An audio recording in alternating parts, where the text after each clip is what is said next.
यो गैंडाकोट नगरपालिकाले फोहोर उत्सर्जन गरेका फोहोरहरूलाई ल्याएर फाल्ने काम हो। यो गैंडाकोट नगरपालिका छेउतिरको यो ड्याम साइटका जुन यो ड्याम बन्दै गरेको नयाँ नारायणी तटबन्धनको ड्याम हो र ड्याम भन्दा भित्र तपाईको यो यसरी खोला छेउमा जुन नदीको भनौं छेउमा गैंडाकोट नगरपालिकाले यसरी ट्र्याक्टरहरुमा फोहोर ल्याएर उत्सर्जन गर्दैछ। फोहोर उत्सर्जन गर्दै गरेको अनलोड गर्दै गरेको फोटो भिडियो पनि यहाँ तपाईहरु देख्न सक्नुहुन्छ।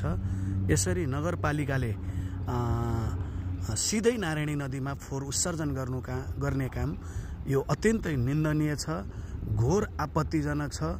यो विषयमा हामी नगरपालिकाका प्रमुख मदन भक्त अधिकारी ज्यूसँग पनि हामी कुराकानी गर्नेछौं। यस्तो एउटा घोर आपत्तिजनक काम किन गरिरहेको छ नगरपालिकाले, यो विषय अत्यन्तै गम्भीर विषय हो। यसरी सिधै नारायणी नदीमा जसरी एउटा फोहोर मिसाउने काम भइरहेको छ उ तपाई देख्न सक्नुहुन्छ। फोहोरहरूलाई चालेर सिधै नदीमा बगाउने काम भइरहेको छ, त्यहाँ नदीको छेउमा गाड्ने काम भइरहेको छ। यो वातावरणीय हिसाबले, प्राकृतिक हिसाबले, साथसाथै धार्मिक हिसाबले समेत यो अत्यन्तै घोर आपत्तिजनक निन्दनीय छ।